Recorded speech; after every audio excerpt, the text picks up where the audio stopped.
Lalu siapa yang membuat yang disebut pagar yang keliru itu?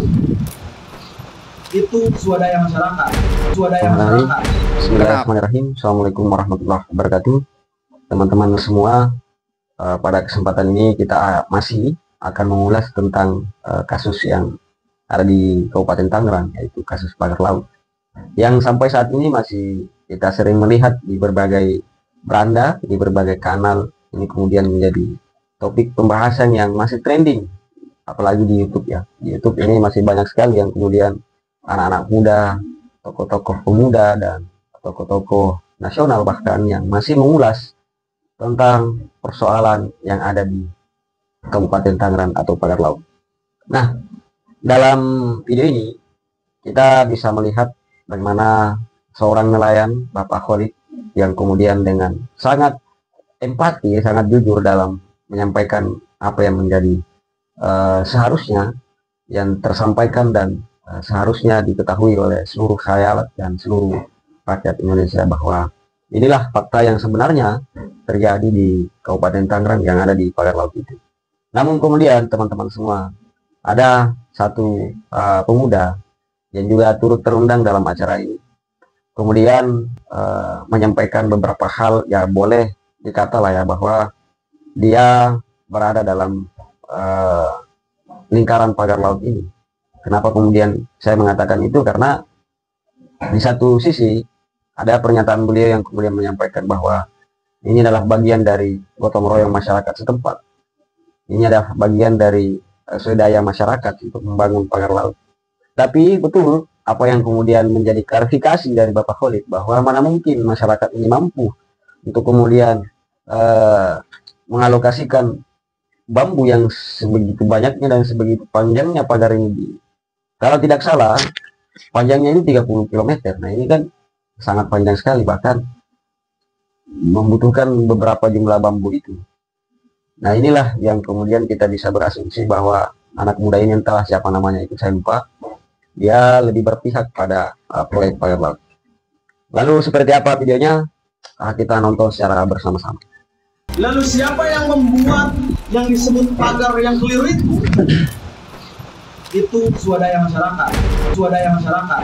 Kenapa saya justru belum bisa menangkap ketika pemagaran laut itu dibilang swadaya gitu kan? Karena tolak ukurnya adalah pendapatan daripada nelayan tersebut.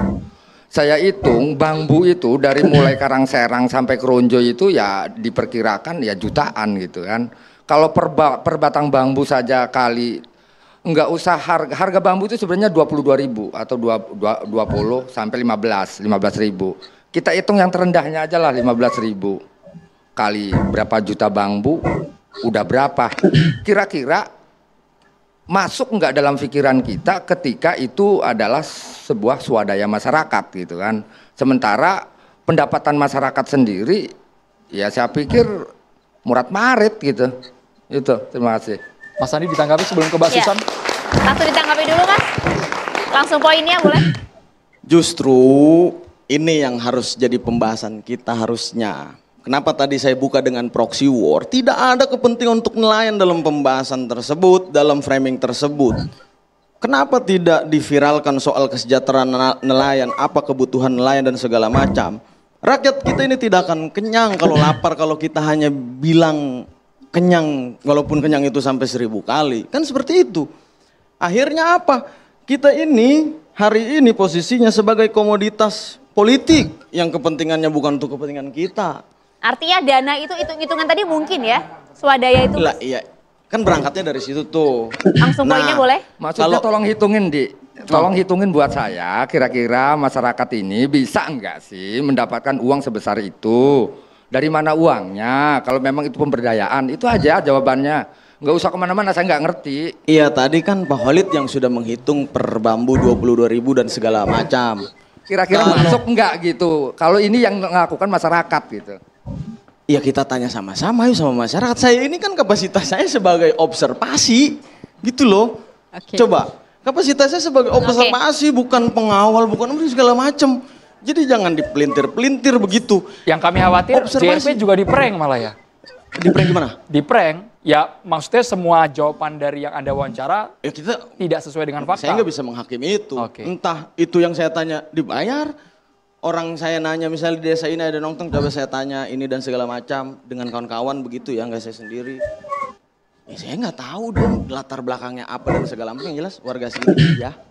Tinggal di mana? Sebelah sana. Iya, ya udah. Oke, Mbak Oke, Susan. boleh saya nambahin? Boleh silakan Mbak. Ini diskusi yang menarik ya, tapi terus terang kalau melihat gaya Pak Holid dan Pak Heru ini sangat nelayan, nggak usah diraguin.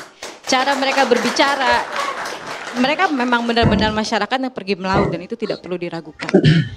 Yang perlu saya garis bawahi adalah dalam diskusi ini bukan soal statement yang dikeluarkan oleh Saudara Standi. Kalau kemudian mau klarifikasi, harusnya kan sudah dilempar ke media ya bikin statement lah gitu supaya kemudian tidak ada salah paham di antara mereka semua. Itu pertama poinnya.